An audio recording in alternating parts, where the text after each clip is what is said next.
Once upon a time, in a kingdom not far from our own world but ruled by heavenly wisdom, there lived a wealthy master, a just and generous ruler known for his love of order, trust, and growth. One day, the master prepared to travel to a distant land, but before he left, he called 3 of his servants and gave them each a portion of his treasure. To the first, he gave 5 talents of silver, to the second, 2 talents, and to the last, just 1 talent. Now, this wasn't just money, it was a test of trust, a measure of responsibility, and a window into their hearts. The master said gently, "Take care of these while I'm away. I'll return to see what you've done." So off the master went. The first servant, excited and diligent, invested wisely. He bought and sold, built and planned, and soon his 5 talents became 10. The second servant, though given less, also worked with care and grew his 2 talents into 4. But the third servant feared the risk. He saw his 1 talent as too small to matter, too easy to lose, so he buried it deep in the ground, hidden from danger and hidden from opportunity. After a long time, the master returned. The servant stood before him. The first servant stepped forward and said, "Master, you trusted me with 5 talents. Look, I've earned 5 more." The master beamed. "Well done, good and faithful servant. You've been faithful with a little. I will now trust you with much more. Enter into my joy." The second servant came next. "Master, you gave me 2 talents. I've turned them into 4. And again the master replied,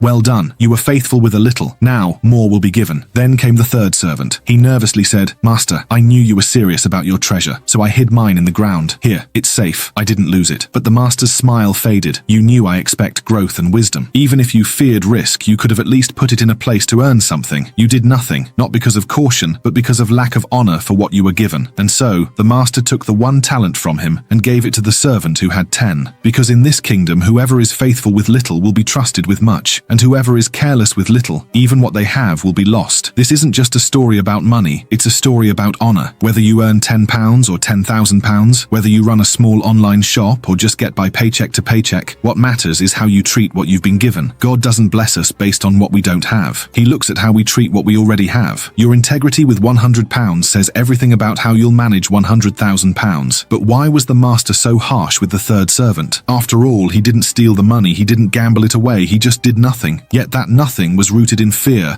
and in God's kingdom fear is not harmless. It is disobedience wearing a disguise. Scripture tells us plainly in 2 Timothy 1:7, "For God has not given us a spirit of fear, but of power and of love and of a sound mind." When we allow fear to guide our decisions, especially in matters where trust and action are required, we are not simply being cautious, we are rejecting the very spirit God placed in us. The third servant feared loss, but more than that, he failed to trust the master's intent. He saw risk where he should have seen opportunity, and played it safe where he should have been brave. God calls his children to walk by faith, not by sight, 2 Corinthians 5:7, and to honor him with everything they do, even the small, mundane tasks. Whatever you do, work heartily, as for the Lord and not for men, Colossians 3:23. That includes how you manage your money, your time, your job, or your calling.